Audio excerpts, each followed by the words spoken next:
Oddly enough, they're all from Washington. They must be caught up in the snow. Because that's, for those of you who are familiar with Washington and Maryland generally, oh my God, even the notion that it might snow is enough to deflect people. And as somebody who grew up in upstate New York, I'm like, really? A couple inches of snow? This shouldn't stop anyone. This is the second brainstorming meeting for the NISO Alternative Assessment Initiative. This is going to be quite an unconference. How many of you have participated in an unconference before? Half of you, most of you, 2/3 of you, excellent. So we have an agenda. We will probably not stick closely to it. There's a couple times when we'll have PowerPoints, but very few of them. Actually, I think half of the people who are going to do lightning talks don't have PowerPoint, which is great. I do have one. Just to give you a little background about the initiative, a little bit of background about what we're thinking about, what we're trying to do, and provide a little bit of context. Since this is, and then this afternoon what we'll do is a lot of group conversations, brainstorming. This is also being streamed live to several hundred people had RSVP'd. So just keep that in mind. You are being videotaped, you're being recorded. If you have any concern about saying something, you might want to think twice about saying it, since it will be both recorded for posterity and it is available to the wider internet universe. I hope there is nothing secretive that you wouldn't want to share, but just it's important to mention that. For those of you who are watching in the virtual stream, this is awful loud. I don't know,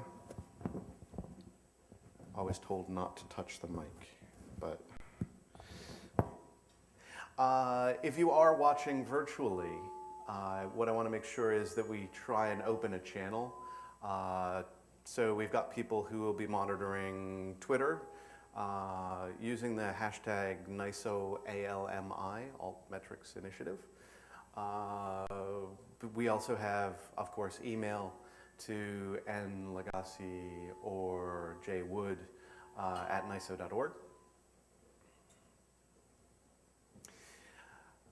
There's also a chat functionality on Ustream if you're watching Ustream, although I don't know that anybody will be monitoring that, so don't use that. Yes? The live stream will sound extremely tinny on the lav mic, so we're going to be jumping in. Okay, that's fine. Yeah, I'm guessing that this sounds really, it doesn't sound good. Yeah, those poor live stream people. I think the volume just needs to get turned down on that. Okay, this a little better? It sounds a little better to me because there's a speaker right over here. So, all right, the first thing, since we're going to be doing a lot of discussion, I thought the first thing that we would want to do is go around the room and have everyone introduce themselves and their organization, just so I have a sense of who's in the room. So we have, and this is the point at which Nick, the videographer, is going to be driven nuts because I'm going to wander around. No, you're going to wander around, but I will be wandering around throughout the day. Is that one working? Hello? Okay. Yeah, so we want to go around the room. Just your name and affiliation would be great. Yeah, hi, Michael Habib, Senior Product Manager for Scopus at Elsevier. Steve Bosch, University of Arizona. Roger Schoenfeld, Program Director for Libraries, Users, and Scholarly Behaviors at Ithaca SNR. I'm David Lowe from the University of Connecticut Libraries. Andrew Bonamici, University of Oregon Libraries. Adrian Lim, Oakland University in Michigan. Jamie Liu, American Chemical Society. I'm Elizabeth Windsor with the Johns Hopkins University Press. Kenning Arlich from Montana State University Library. Dale Oskey from McMaster University in Hamilton, Ontario. Jeff Harder from the University of Alberta, Edmonton. Scott Young, Digital Initiatives, Montana State University Library. Patrick O'Brien, Montana State University Library. Andrew Sounds, Center for Open Science. Nicole Kolobis, Bio One. Wayne Johnston, University of Guelph. Amy Brand, Digital Science. Lydia Snover, Institutional Research, MIT. Hi, Bill Silberg from the Patient-Centered Outcomes Research Institute. We're a funder here in DC. Hi, Laura Forsyth. I'm also from the Patient-Centered Outcomes Research Institute. Martha Kirilidou from the Association of Research Libraries here in Washington, D.C. Rachel Borchard, American University in DC. Susan McCarr, National Institute of Standards and Technology. Dean Hendricks, University at Buffalo. Stanley Wilder, University of North Carolina, Charlotte. Steve Ravuki, Sweats. Thanks. Jenny Pittman, Walters Clear Health. Beth Sechrist, independent consultant with research requests. I'm here for the National Institute for Technology and Liberal Education. Ricky Irway from OCLC Research. I'm William Gunn, Head of Academic Outreach for Mendeley. And I'm Jeff Baer with the Research Solutions Product Group at ProQuest. And I'm Nettie Legassi, the Associate Director for Programs at NISO. And way in the back, Juliana Wood is NISO Education Programs Manager. So thank you all for joining us. We would go through the virtual stream and say hi to everyone, and we will be posting a list of all of the attendees and RSVPs, except for those people who decided that they didn't want their names noted, and that's fine.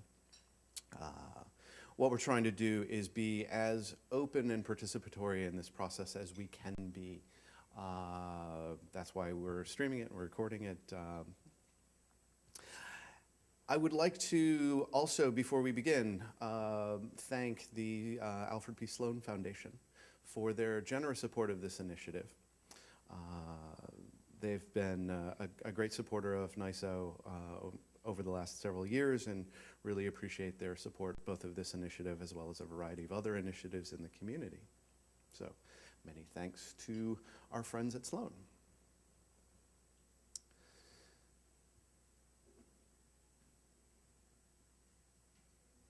How many of you are familiar with NISO, the National Information Standards Organization? Almost everyone. I like that. I usually throw this slide into every presentation just so that people are aware of who we are. We are we're engaged in a variety of initiatives, technology initiatives related to media publishing in the library community. And probably the most important thing on this slide is the notation about the volunteer community that we really represent and organize. NISO centrally is quite a small organization. There's only 5 people who work full-time for NISO. But there's probably 400 or 500 people who are working on NISO initiatives at any given time. And so we rely very heavily on people like you to get engaged and participate in our activities. So again, thank you for all of you who serve in different working groups that we do, different initiatives that we have going. So.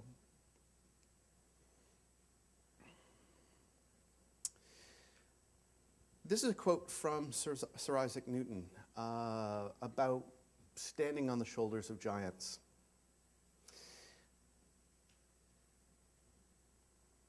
This is the full quote is, "What Descartes did was a good step, and you have added much.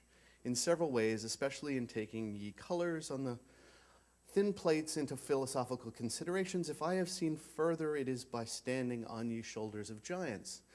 This was a letter that Sir Isaac Newton wrote to a scientist at the time, Robert Hooke. And it really encapsulates a lot of the scholarly communications process. We're all building on previous work, and we're all adding things. Researchers are adding things to scholarly knowledge as we move through time. And this led to a very important element of scholarly communications, the mighty citation. We're all familiar with them. They exist in almost every scholarly work.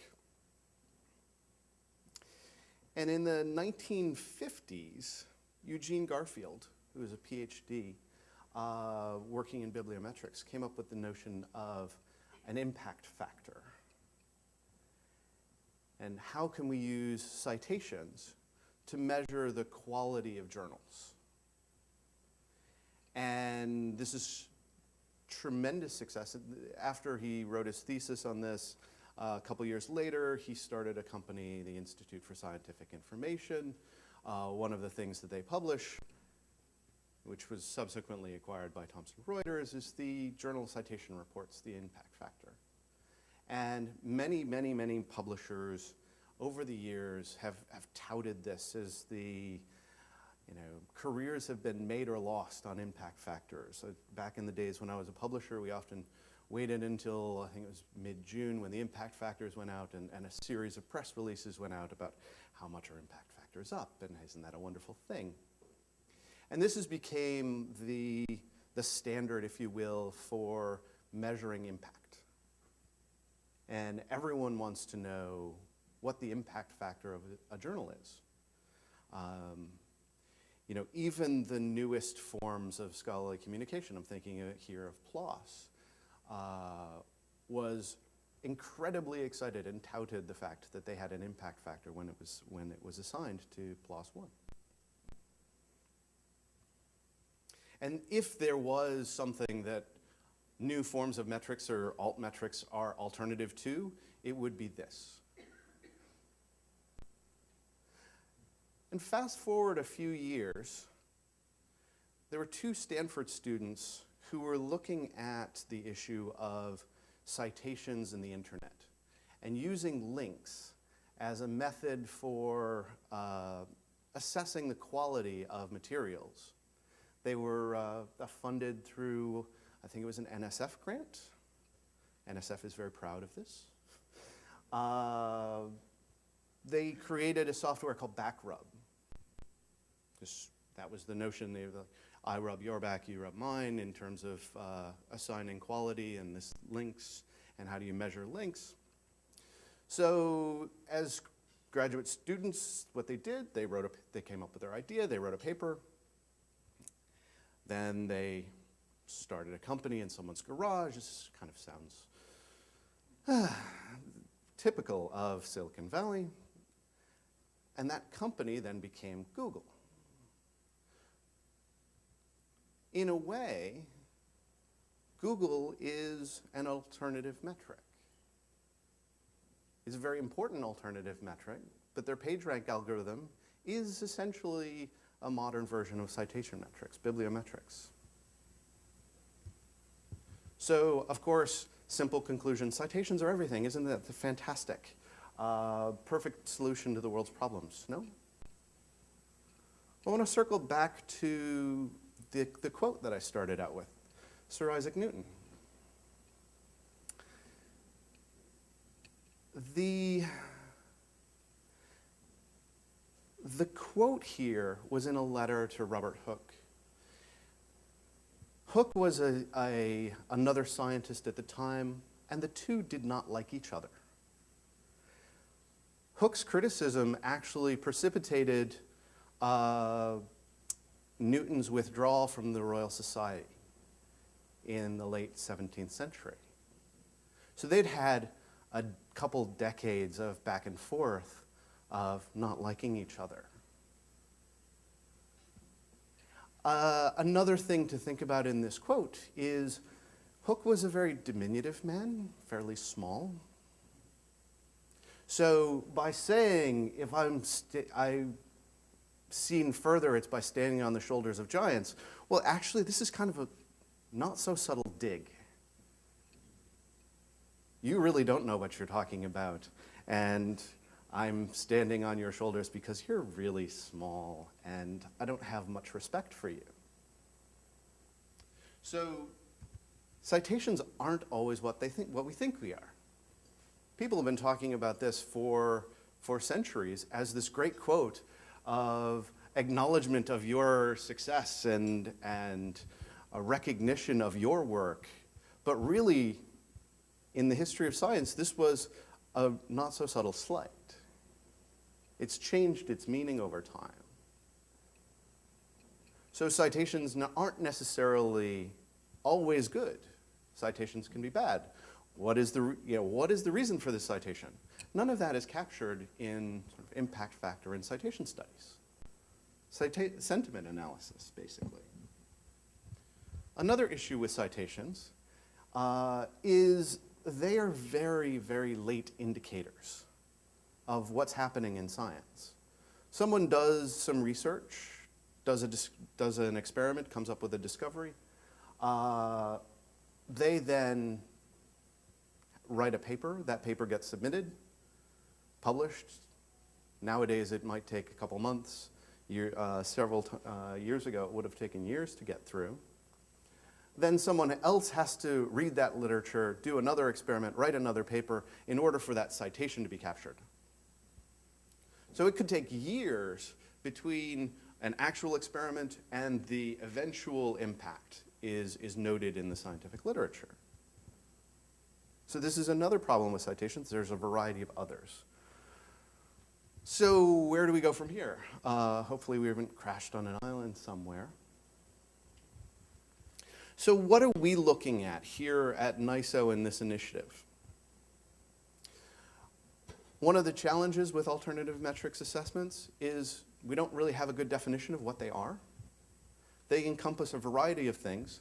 There is usage-based metrics, so how many times is this downloaded?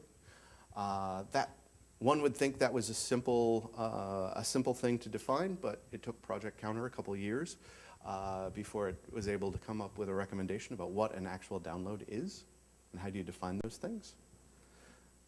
There's a variety of clickstream analysis that is done. More and more scientists and the community is using social media. We've got Twitter, we've got Facebook, we've got a variety of YouTube. People are using a variety of social media. There's also a variety of work being done in network analysis. So not necessarily strictly usage, but how does usage behavior vary over time? So within a session, and this is some work done by Johan Bolen and Herbert van de Sample back in the mid-2000s, 2008, 2009. And each one of these dots represents a journal. And how are these journals linked together in resolution logs? So more or less, this is akin to something like people who viewed this article also viewed this article. People who bought this thing on Amazon also bought this thing. There's a variety of work being done in anthropological studies, behavioral metrics. It's a variety of multivariate analysis that people can do, taking a variety of different different data streams, different data sources, and combining them in a variety of interesting ways.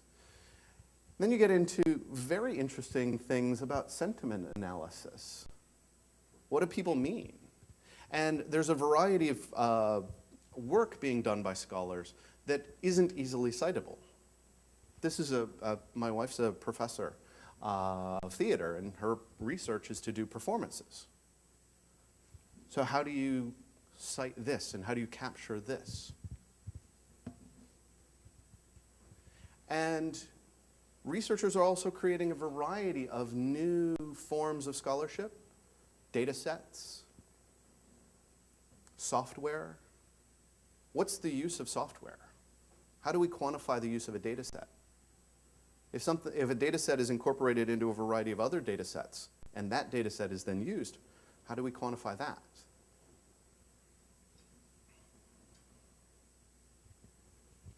So we've got a what, sort of, in terms of what we're looking at. We're looking at a variety of scholarly output, and how do we capture the impact of that scholarly output?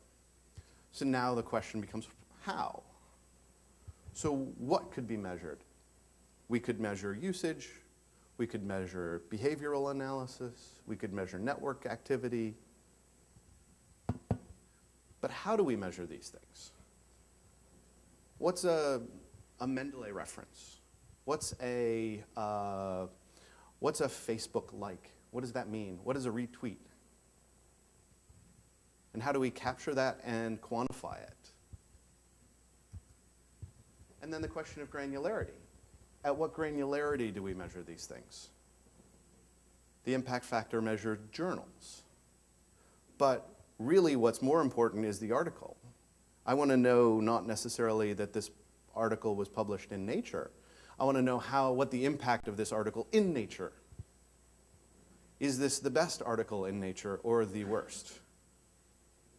Because when it comes right down to it, we're not assessing the journal in most cases. We're interested in assessing the researcher and the researcher's impact, or the project, the grant-funded initiative and its variety of impact, and how do we group those things together?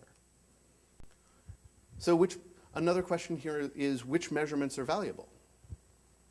Which indicators are most likely to capture what we mean by impact? And how do we ensure the validity of those metrics? How can we trust them? Another issue is, how do we deal with some of the social issues around this, like gaming? Or even, should we deal with the issues of gaming? I think we probably should, but what we're trying to do in this initiative is to deal with some of these issues, deal with some of the issues around alternative metrics. And this is part of what we want to brainstorm today, what we did in San Francisco in October, what we'll do in Philadelphia in January, is which of the issues that we face in alternative metrics are going to be most impactful for NISO to help develop standards or recommended practices related to. So one of those issues could be basic definitions. Are we talking about the same thing? Do we all know what we mean when we say that this software was used, this data set was used? And used in what way? Another issue in this space is there's a variety of different service providers. This is an article that was published in Information Standards Quarterly. There were a couple copies out on the table. It's available open access via the NISO website. And in that article, that issue was an article by Scott Chamberlain. And he compared different service providers and different data that they were using.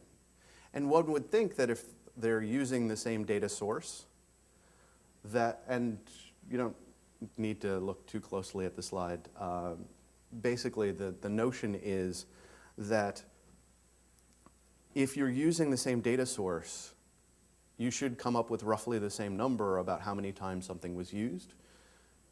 But unfortunately, Scott's data point to the fact that they're not you don't generate the same number by different providers. Part of that is because we don't have consistency in what's counted.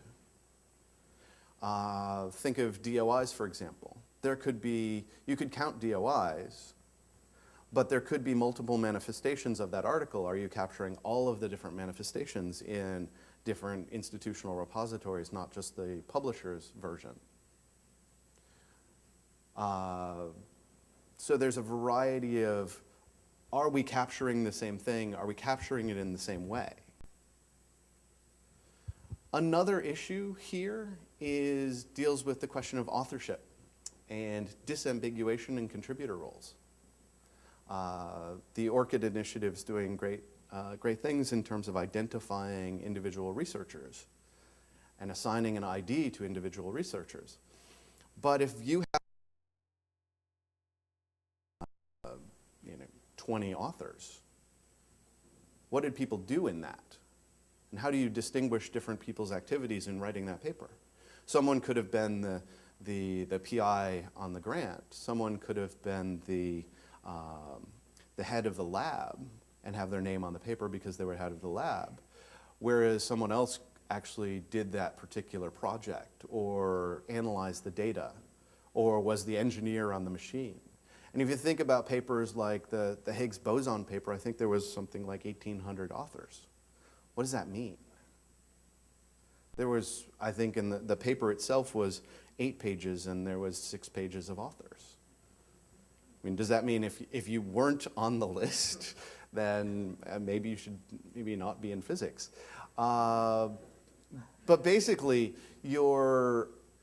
this issue of what people are doing is another issue that we need to explore, because if we're going to be assigning credit, again, you get to this question of granularity. Another important element of this is an open exchange of the component data. How are we gathering this data from various sources? And how do we gather it in a way that people can trust? How can we gather it in a way that we can be assured that the numbers are being calculated in the right way? How do we ensure that the data is being gathered in a way that protects, say, patron privacy? How can we gather data in a way that is efficient? I mean, if we're going to be gathering tremendous amounts of usage data from a tremendous number of publishers, how do we do that efficiently? And then the last issue here is trust. Trust in the validity of the number, trust in the service providers. Because when it comes down to decisions about promotion and tenure, if we're going to use some of these metrics in those advancement decisions, or if you're a funding organization and going to be awarding hundreds of thousands or millions of dollars to a particular researcher, you want to be as sure as you can be that the data upon which you're making these decisions is reliable. So how did NISO get involved in this, and what are we trying to do? I participated in, there was an Altmetrics 12 meeting outside of Chicago in June of 2012. I think that was also funded by the Sloan Foundation. And that was also an unconference. And I threw up the idea that, hey, why don't we talk about standards or best practices related to alternative metrics? And there was probably one of the larger discussion groups. And we had a great conversation for maybe an hour and a half. And it seemed at the time that some of the people who were leading that kind of engaged in alternative metrics at the time thought that, yes, this is something that we should move forward with. And so we approached this with this idea of creating potentially standards and best practices related to alternative assessment metrics, and fortunately they did decide to fund this project. The challenge with this is we don't know exactly what the standards or best practices or specifications might be that we need to develop. So the first, I think we moved forward a bit. Slow.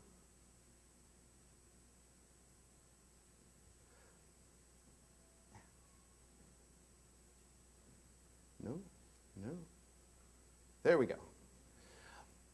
So we divided the project up into 2 phases. Phase 1 is this brainstorming initiative that we're doing. We've got 3 in-person meetings. We might do a focus group at the AAAS meeting in February as well, where we're essentially looking for ideas. What are the things that would be most impactful for NISO to do? And we're gathering as many ideas as we can.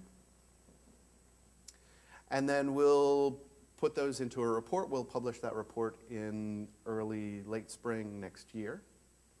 And then we'll go into phase 2, which will be to take those ideas that we've brainstormed, go through, talk about it in the community, and then do a community prioritization effort. Through these brainstorming initiatives, we come up with, 60, 80, 100 ideas. NISO is not going to do 100 different things.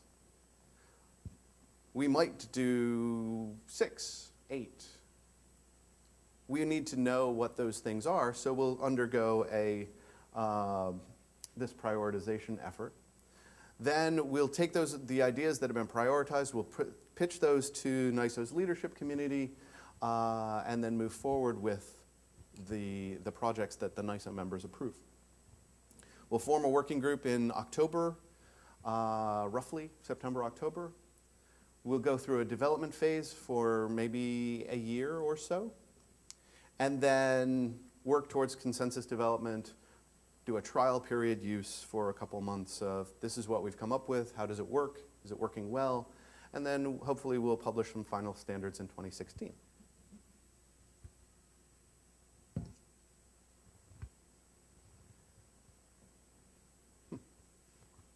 No. We've received some, I'm wondering why that's not advancing. It did. It's slow. We've received some criticism about this from a variety of sectors. In part, is NISO working on the right thing? Why is NISO doing this? It's too early for standards development. This is too nascent. Can NISO do this? Do we have the right players at the table? These are all criticisms that we've received in the community, and that's fair. I think several responses in this regard. First of all, the question of how soon is now? It's going to take NISO through this brainstorming initiative a good 2.5, maybe 3 years to come up with standards or recommended practices in this space. So if you're standing here in 2013 and saying, well, we don't have standards or best practices related to alternative metrics, you say, okay, well, sure, that's understandable, but these things take time. Hopefully this is a part of the clock of the long now, and they're calculating time scales in the, I think, 10,000 years. I don't think it will take that long. But realistically, it's going to take a couple of years. And if we're standing in 2016 and we haven't made advances in terms of trust metrics related to alternative assessment, realistically, are people ever going to trust these things? If they've been out in the community for several years and the numbers still don't match, who's going to really trust them? So I think we need to start moving in the direction of building that trust, of building these definitions and exchange mechanisms, because if we miss this in 2016, who's going to trust them? And this is going to be a difficult process. We're dealing with, as much as anything, a sociology of how people work. And those things, the sociology takes more time than the technical definitions. And that's also the point at which most standards and best practices initiatives fail, is not in the actual technical specification or the definitions. It's getting that adopted and getting people to buy into the use. Because when it comes right down to it, was what we're looking at are people's careers. And if we don't get this right, people will be unlikely to ever adopt it. And I think that comes down to trust. mean, it did take, I mean, we think of the impact factor as something that is ubiquitous, but it did take decades before it was as widely adopted and widely referenced as it is.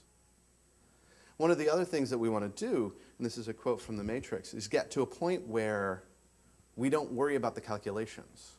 We don't think about the standards. We just trust that these are the metrics and this is how it's calculated. Because standards shouldn't be in people's forefront. It's behind the scenes that it's important. When you walk into a room and you don't necessarily think about all of the technology that goes into getting the lights on. You want to just flip the switch and make it work. And this is a great quote from Charles Mingus that I think encapsulates what we're trying to do. That making the simple complicated is commonplace, but making the complicated simple is real creativity. And so what I'm hoping that what we'll be able to do today is build on some of the creative energy in this space and online and in other forums to come up with some ideas about how we can make something that is quite complicated as simple as flipping a switch and getting the lights on. So does anybody have any questions, any thoughts about what I've just rattled through? When you talk about the system, you mean not games in the system, but people actually trying to take advantage of the way that all metrics are calculated? Absolutely. Because there's no shortage of anecdotes about people who are like, well, if people are counting downloads, well, I'll just set up a bot to download my article 1,000 times tonight. And if you're thinking about doing that, it's very obvious. But as new metrics are developed, if this becomes a critical component to how decisions are taken, I expect there will be people who will try to use how those metrics are calculated to maybe make themselves appear more impactful than they are. And how do we know that, capture it, and try to avoid it? I mean, people have done that with citations. Again, I think it in the end comes out and is acknowledged, but do we need to set up systems to capture that or prevent it? It's an interesting thought. Yeah. Are you capturing the sound, Nick? Okay, just a second. Since we have so many people on the stream, I want to get everything mic'd.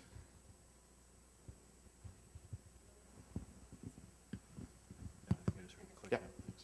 So the question I would have was, would all of this just be recreating a problem? I mean, JCR is widely criticized and abused for being a very imperfect measure. It doesn't cover enough ground. The methodological problems with JCR are legion and are well documented. So could altmetrics just do the same thing? And I'm just thinking that scholarship isn't always about social. A lot of the measures you're talking about are popularity measures, impact measures in terms of eyeballs hitting things and people reacting. But a lot of scholarship is not meant for instantaneous response.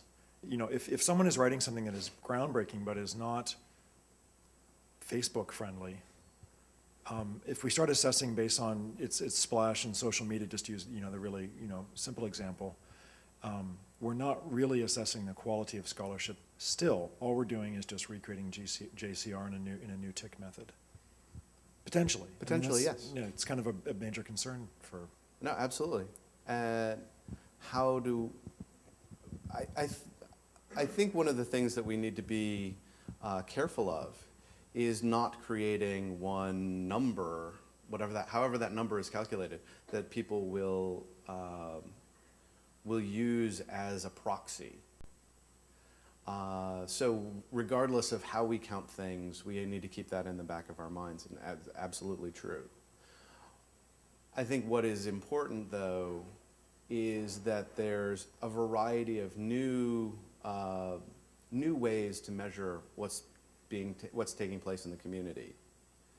And which are the most appropriate measures? I mean, we certainly don't want to be in a situation where, simply because you put a flashy title on it, or have some really interesting photograph that gets liked on Instagram, that is a proxy for impact. That said, we're not capturing, if you're an administrator, you might want someone who has high visibility in the media in your department. And how do you measure that? There's certainly different criteria that we can measure a scholar's impact. And how are we capturing these new forms of assessment? Again, they will all be imperfect. But I think what we do need to do is build a baseline of understanding about what's being counted and how, so that we can at least rely on some of the data that we're making decisions based on. William? So not to put too fine of a point on things, but the reason that it's really, really important to get these right and make sure that there's something that tracks the correct thing is shown by the following example. Let's say there was a large publishing company, and let's say they followed certain business metrics that involved, page views or downloads at the site where they keep those articles. Well, they're going to make business decisions designed around maximizing the page views of those articles, which might not be the decisions that support the scholarly process as well. So very, very important that you get the numbers right and you make sure that the numbers are tracking the things that the scholarly communications community wants to be tracked, as opposed to kind of leaving this void where decisions get made that are not aligned with the goals of the community. Sure.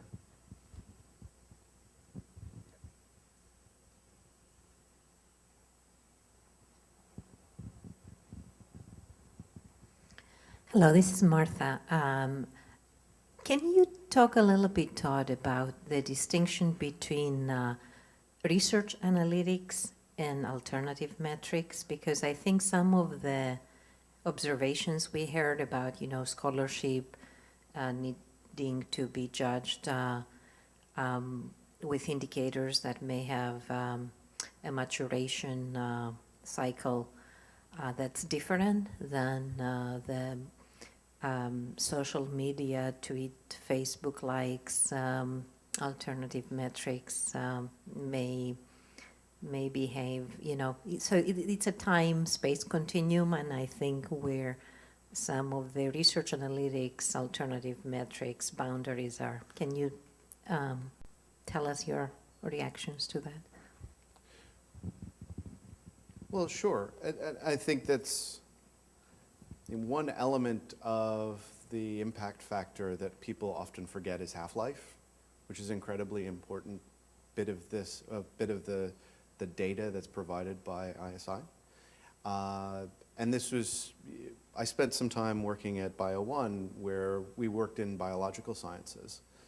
And you might not know the impact of a biological study for decades.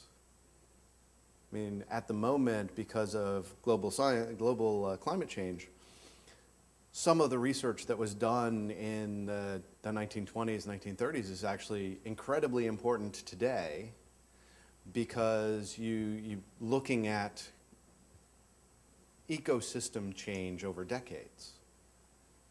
So how things are viewed today, and I don't think we want to be in a position of saying, well, if it's not a blockbuster the day it comes out, it still might be a great movie.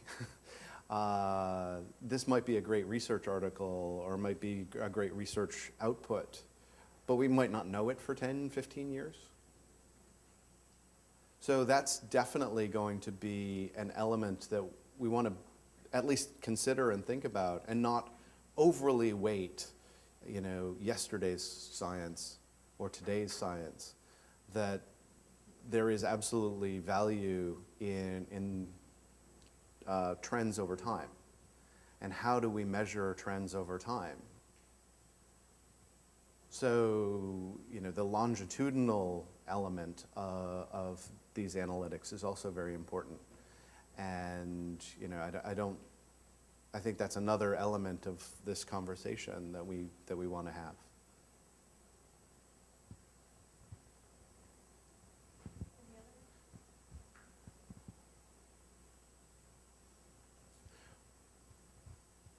One of the things that came up during and I didn't include it in the slide deck, but one of the things that came up during the meeting in San Francisco was, what are the outputs? And as a standards organization, I think it's pretty important to make one critical distinction between a capital S standard, a Z39.X standard,